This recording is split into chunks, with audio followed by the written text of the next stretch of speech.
നമസ്കാരം. ഒരാൾ ഒരു മോഷണം നടത്തുന്നു. അയാൾ മോഷണം നടത്തി എന്ന് കൃത്യമായിട്ട് നമുക്ക് മനസ്സിലാക്കി തരുന്ന വിധത്തിലുള്ള തെളിവുകൾ ഉൾപ്പെടെ നമുക്ക് ബോധ്യപ്പെടുന്നു അയാൾ മോഷണം നടത്തിയെന്ന്.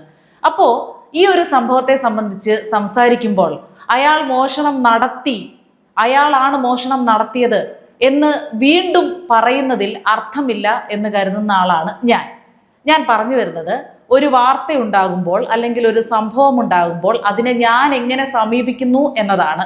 ഒരാൾ ഒരു മോഷണം നടത്തി എന്നുള്ള കാര്യം തെളിയുമ്പോൾ എല്ലാവർക്കും വ്യക്തമാകുമ്പോൾ തന്നെ വീണ്ടും അയാൾ മോഷ്ടാവാണ്, അയാൾ മോഷണം നടത്തിയെന്ന് പറയുന്നത് അർത്ഥശൂന്യമായിട്ടുള്ള ഒരു കാര്യമായിട്ടാണ് എനിക്ക് തോന്നുന്നത്. കാരണം അത് പറയേണ്ട കാര്യമില്ല, അത് ഉള്ളത് തന്നെയാണ്. എന്നാൽ ഒരാൾ നമ്മളെ കൊള്ളയടിക്കാതിരിക്കാൻ, നമ്മൾ ആ മോഷണത്തിന് ഇരയാവാതിരിക്കാൻ എന്ത് ചെയ്യണം എന്നതിനെപ്പറ്റി സംസാരിച്ചാലോ അത് പൊതുജനങ്ങൾക്ക് പ്രയോജനപ്രദമാകും. അങ്ങനെ സംസാരിക്കുന്നതാണ് ഈ അവസരത്തിൽ നല്ലത്, അതാണ് എനിക്കിഷ്ടം എന്ന് ചിന്തിക്കുന്ന ആളാണ് ഞാൻ പറഞ്ഞു വരുന്നത്, രാഹുൽ മാങ്കൂട്ടത്തിൽ വിഷയത്തിൽ ഇതുവരെ രാഹുൽ മാങ്കൂട്ടത്തിൽ അങ്ങനെ ചെയ്തു, രാഹുൽ മാങ്കൂട്ടത്തിൽ തെറ്റ് ചെയ്തു, ഇതൊന്നും എൻ്റെ നാക്കുകൊണ്ട് ഞാൻ പറഞ്ഞിട്ടില്ല. കാരണം അതൊന്നും അങ്ങനെ പറയേണ്ട കാര്യമില്ല. നമ്മുടെ എല്ലാവരുടെയും ചെവി കൊണ്ട് കേട്ടതാണ്. TV ചാനലുകളിൽ ലൈവായിട്ട് പല ബ്രേക്കിംഗ് വാർത്തകളും അപ്പോൾ നമ്മൾ കേട്ടുകൊണ്ടിരിക്കുകയാണ്. ഞാൻ എന്താണ് ഇപ്പോൾ ചെയ്യുന്നത്? ആ ഒരു സംഭവത്തിൽ എന്താണ് കുറച്ചുകൂടി നമ്മൾ ചിന്തിക്കാനുള്ളത്, ശ്രദ്ധിക്കാനുള്ളത്, കുറച്ചു പേർക്കെങ്കിലും അതിൽ നിന്ന് പ്രയോജനപ്പെടുന്നതായിട്ട് എന്താണ് എനിക്ക് പറയാനുള്ളത് എന്ന് ചിന്തിച്ച് അതിനെക്കുറിച്ച് സംസാരിക്കുകയാണ് പതിവ്. അപ്പോൾ കഴിഞ്ഞ ദിവസവും ഞാൻ ഇത്തരം സ്ത്രീകളോട്, പുരുഷന്മാരോട് ഒരു ആഗ്രഹം, അവരിങ്ങോട്ട് സമീപിച്ചാലും അതിൽ നിന്നൊരു ആഗ്രഹം ഉണർന്ന് പെട്ടുപോകുന്ന സ്ത്രീകൾക്ക് മുന്നറിയിപ്പ് എന്നുള്ള രീതിയിൽ പൊതുവായിട്ട് ഞാനൊരു വീഡിയോ ചെയ്തു. ആ വീഡിയോ കണ്ടവരിൽ കുറേ അധികം ആളുകളും ഞാൻ രാഹുൽ മാങ്കൂട്ടത്തിൽ ചെയ്തതിനെ ന്യായീകരിക്കുകയാണ് എന്ന് തെറ്റിദ്ധരിച്ചു എന്നെനിക്ക് ബോധ്യപ്പെട്ടതിനെ തുടർന്ന് ആ വീഡിയോ തന്നെ എനിക്ക് പ്രൈവറ്റ് ആക്കേണ്ടി വന്നു. കാരണം ഞാൻ അതല്ല ഉദ്ദേശിച്ചത്. ഒന്നാമത്തെ കാര്യം, വീഡിയോ പൂർണ്ണമായിട്ടും കാണുന്ന ആളുകൾ കുറവാണ്. അത് പൂർണ്ണമായിട്ടും കണ്ടവർക്കറിയാം ഞാൻ എങ്ങനെയാണ് അത് സംസാരിച്ചിട്ടുള്ളതെന്ന്. ഞാൻ ഇന്ന് സംസാരിക്കുന്നത് രാഹുൽ മാങ്കൂട്ടത്തിൽ എന്ന രാഷ്ട്രീയ നേതാവ് കാണിക്കുന്ന ശുദ്ധ തെമ്മാടിത്തരത്തെ കുറിച്ച് തന്നെയാണ്. അയാൾ ഒരു തെറ്റ് ചെയ്തു, അയാൾ ചെയ്ത തെറ്റിന്റെ അളവ് എത്രയാണെന്ന് അയാൾക്കറിയാം. അയാൾക്കൊപ്പം അവളും തെറ്റ് ചെയ്തില്ലേ, അവളുടെ ഭാഗം, അതൊക്കെ സംസാരിച്ച വിഷയങ്ങളാണ്. അതിനെപ്പറ്റി ഞാനിന്ന് സംസാരിക്കുന്നില്ല. അവളുടെ ഭാഗം, അവളുടെ കാര്യം ഞാനിന്ന് സംസാരിക്കുന്നില്ല. ഈ വരുന്ന പരാതികളുടെ കാര്യവും സംസാരിക്കുന്നില്ല.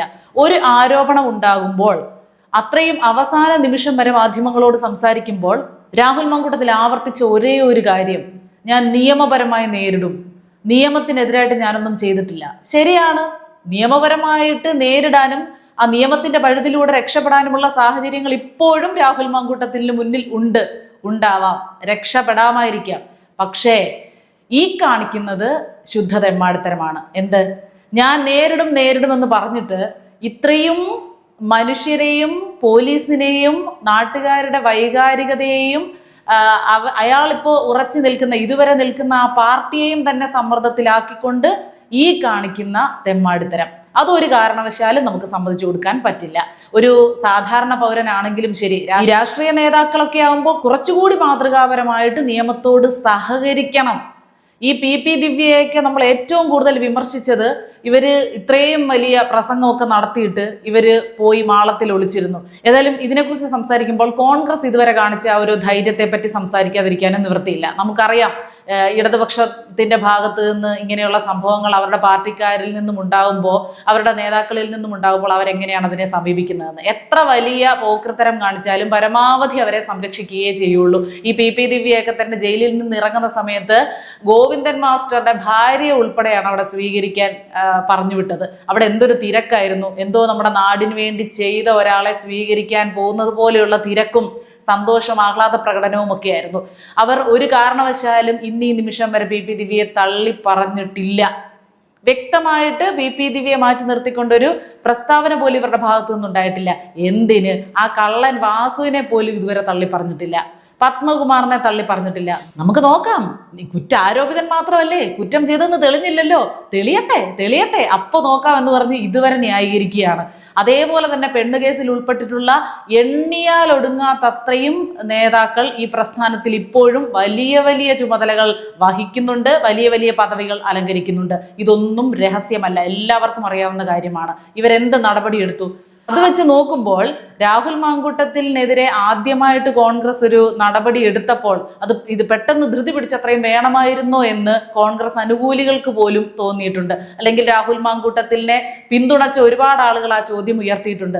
ഇത്ര ധൃതി പിടിച്ച് അവനെ ആ സ്ഥാനത്ത് നിന്ന് മാറ്റണമായിരുന്നോ എന്ന് ചോദിച്ചിട്ടുണ്ട്. അത്ര പെട്ടെന്ന് ആ ഒരു ജനങ്ങളുടെ രോഷം കണക്കിലെടുത്ത് ആ വൈകാരികത, ഈ വിഷയത്തിലെ വൈകാരികത കണക്കിലെടുത്ത് ഒരു നടപടി എടുക്കാൻ കോൺഗ്രസിന് സാധിച്ചിട്ടുണ്ട്. ഇപ്പോഴും അടുത്ത കടുത്ത നടപടികളിലേക്ക് ഈ രാഹുൽ മാങ്കൂട്ടത്തിനെതിരെ കോൺഗ്രസ് നീങ്ങും എന്ന് തന്നെയാണ് നമുക്ക് ഉറപ്പായിട്ടും മനസ്സിലാക്കാൻ കഴിയുന്നത്. തീർച്ചയായും നല്ല ഒരു തീരുമാനമാണ്. മറ്റു രാഷ്ട്രീയ പാർട്ടികൾക്കും ആ കാര്യത്തിൽ അവരെ മാതൃകയാക്കാവുന്നതാണ്.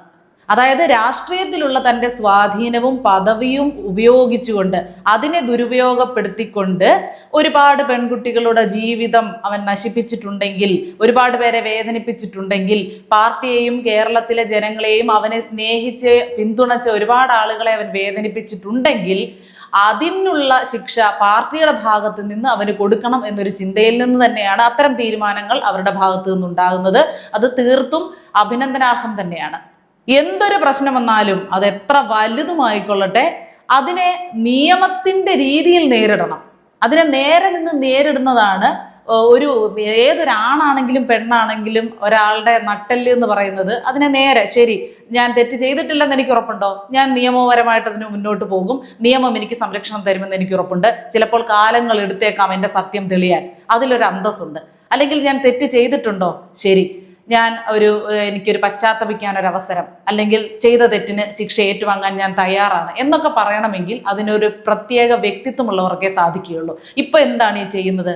അപ്പോൾ ഈ പി ദിവ്യയൊക്കെ ഒളിവിൽ പോയപ്പോൾ, പി ദിവ്യ മാത്രമല്ല, ഒരുപാട് കമ്മ്യൂണിസ്റ്റ് നേതാക്കളൊക്കെ ഓരോ തോന്നിയാസങ്ങൾ കാണിക്കുമ്പോഴും നിയമവിരുദ്ധമായിട്ട് ഓരോ കാര്യങ്ങൾ ചെയ്യുമ്പോഴും നേരെ നിന്ന് സംസാരിച്ചിട്ടുള്ള, പ്രസംഗിച്ചിട്ടുള്ള, അതായത് കോൺഗ്രസിലെ മുതിർന്ന നേതാക്കന്മാർ പോലും നടത്താത്ത തരത്തിലുള്ള തീപ്പൊരി പ്രസംഗങ്ങളും പ്രതിഷേധവും ഒക്കെ കാഴ്ചവെച്ച ആളല്ലേ രാഹുൽ മാങ്കൂട്ടത്തിൽ. അപ്പോൾ എന്തുകൊണ്ട് ആ നിയമത്തെ ഇങ്ങനെയിട്ട് തട്ടിക്കളിക്കുന്നു, അല്ലെങ്കിൽ കേരളത്തിലെ ജനങ്ങളെ ഉൾപ്പെടെ എല്ലാവരെയും മണ്ടരാക്കുന്ന തരത്തിൽ പോകുന്നു? അതൊരു കാരണവശാലും നമുക്ക് സമ്മതിച്ചു കൊടുക്കാൻ പറ്റുന്ന ഒരു രീതിയല്ല. ആരായാലും ഈ വാർത്തകൾ ഇതുവരെ വന്നിടത്തോളം എടുത്ത് പരിശോധിച്ചാൽ ഒരു പക്ക ക്രിമിനൽ, ഒരു തെളിഞ്ഞ ക്രിമിനൽ എങ്ങനെ ചിന്തിക്കും, എങ്ങനെ ആസൂത്രണം ചെയ്യും, അതേ രീതിയിൽ തന്നെയാണ് രാഹുൽ മാങ്കൂട്ടത്തിൽ ചെയ്തിരിക്കുന്നത്. കാരണം പാലക്കാട് നിന്ന് കടക്കാൻ വേണ്ടി ഹൈവേ ഉപയോഗിച്ചിട്ടേ ഇല്ല. CCTV ക്യാമറകളുള്ള ഒരു വഴിയും ഉപയോഗിച്ചിട്ടില്ല. ഇടയ്ക്കിടയ്ക്ക് കാറുകൾ മാറ്റിക്കൊണ്ടേയിരിക്കുകയാണ്. ആദ്യം പൊള്ളാച്ചി പോകുന്നു, പൊള്ളാച്ചിയിൽ നിന്ന് കോയമ്പത്തൂരിലേക്ക് പോകുന്നു. അതേ സമയങ്ങളിലൊക്കെ തന്നെ ഇവിടെ നടക്കുന്ന കാര്യങ്ങൾ കൃത്യമായിട്ട് രാഹുലിന് അപ്ഡേറ്റ് ചെയ്ത് കൊടുക്കാനും ആളുകളുണ്ട് എന്നുള്ളതാണ്. കൃത്യമായിട്ട് കാര്യങ്ങളൊക്കെ അറിയുന്നു. പോലീസ് എവിടെ അന്വേഷിച്ച് വരാൻ സാധ്യതയുണ്ട് എന്ന് കണ്ടെത്തി അവിടെ നിന്ന് കൃത്യമായിട്ട് മാറി നിൽക്കുന്നുണ്ട്. അതായത് മുൻകൂർ ജാമ്യാപേക്ഷ പരിഗണിക്കുന്നതിന് മുൻപായിട്ട് പോലീസിന് പിടികൊടുക്കാതിരിക്കുക എന്ന ഉദ്ദേശത്തോടു കൂടി ഒളിച്ചു കളിക്കുകയാണ് രാഹുൽ. തീർത്തും രാഹുൽ എന്ന ഒരു പൊളിറ്റീഷ്യൻ മാത്രമല്ല, ഒരു വ്യക്തി കൂടി തകർന്നടിയുകയാണ്, അതിൽ യാതൊരു സംശയവുമില്ല. ഇങ്ങനെ ഒരുപാട് വ്യാജ പരാതികൾ ഇതിനു മുൻപും കോൺഗ്രസ് നേതാക്കൾക്കെതിരെയും രാഷ്ട്രീയ പാർട്ടികളിൽ പലപ്പോഴും ഉണ്ടാകാറുള്ള ഒരു സംഭവം തന്നെയാണ്. ഒരു ഇലക്ഷൻ അടുത്ത് വരുന്ന സമയത്ത് ഏതെങ്കിലും ഇങ്ങനെ ഒരു പരാതികളൊക്കെ വരിക, അതിനെ സംബന്ധിച്ച് വലിയൊരു പ്രശ്നം ഉണ്ടാക്കുക.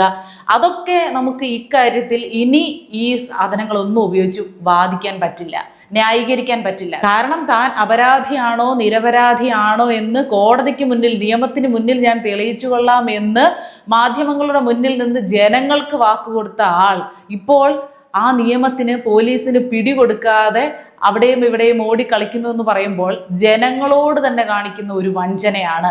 ഈ രാഹുൽ മാങ്കൂട്ടത്തിൽ എന്ന നേതാവിനെ വിശ്വസിച്ച്, അല്ലെങ്കിൽ ആ വ്യക്തി അങ്ങനെ ചെയ്യില്ല എന്ന് ഉറച്ചു വിശ്വസിച്ചുകൊണ്ട് നിഷ്കളങ്കമായി പിന്തുണച്ച കുറെ ആളുകളും കൂടി ഉണ്ടായിരുന്നു. അവരെ കൂടിയൊക്കെ വഞ്ചിക്കുന്ന തരത്തിലുള്ള ഒരു പ്രവൃത്തിയാണ് രാഹുൽ മാങ്കൂട്ടത്തിൻ്റെ ഭാഗത്തു നിന്നുണ്ടായത്. അതുകൊണ്ട് അല്പമെങ്കിലും അന്തസ്സുണ്ടെങ്കിൽ, ഈ പ്രസംഗിച്ചതെല്ലാം വെറുതെ ജനങ്ങളെ നോക്കി കാണിച്ച കോക്രി അല്ലെങ്കിൽ എത്രയും പെട്ടെന്ന് പോലീസിന് കീഴടങ്ങുക എന്നുള്ളതാണ് രാഹുൽ മാങ്കൂട്ടത്തിൽ ചെയ്യേണ്ടത്. പരാതികളൊക്കെ ഇനിയും വന്നുകൊണ്ടേയിരിക്കും. പരാതികളെക്കുറിച്ച് ഞാൻ പരാമർശിക്കുന്നേയില്ല. അതിലെത്ര സത്യമുണ്ട്, രാഹുൽ മാങ്കൂട്ടത്തിന് ഇവരോടൊക്കെ ദിവ്യ പ്രണയമായിരുന്നോ, പ്രേമമായിരുന്നോ, കാമമായിരുന്നോ, ആ വിഷയങ്ങളിലേക്കൊന്നുമല്ല കടക്കുന്നത്. ചെയ്ത തെറ്റ് കൊലപാതകമാകട്ടെ, ബലാത്സംഗമാകട്ടെ, മോഷണമാകട്ടെ, എന്തുമാകട്ടെ, അതിന് നിയമത്തിന് വിധേയനായി അതിനെ നേരിടാൻ എല്ലാവരും ബാധ്യസ്ഥരാണ്. രാഷ്ട്രീയ നേതാക്കൾ കുറച്ചുകൂടി ബാധ്യസ്ഥരാണ്. അപ്പൊ ഇവരൊക്കെ വളരെ വളരെ മോശമായിട്ട് ഇത്തരം കാര്യങ്ങളിൽ സമീപനങ്ങൾ സ്വീകരിക്കുമ്പോൾ ഇതിനെ വിമർശിക്കുകയല്ലാതെ, ഇങ്ങനെ ഇരുന്ന് സംസാരിക്കുകയല്ലാതെ നമുക്കും വേറെ നിവൃത്തിയില്ല. ഇപ്പോൾ രാഹുൽ മാങ്കൂട്ടത്തിൽ ഈ കാണിക്കുന്ന പരിപാടിയോട് നിങ്ങൾക്ക് എന്താണ് പറയാനുള്ളത്? നിങ്ങളുടെ അഭിപ്രായം എന്താണെന്ന് നമ്മുടെ കമന്റ് ബോക്സിൽ ഒന്ന് എഴുതുമോ?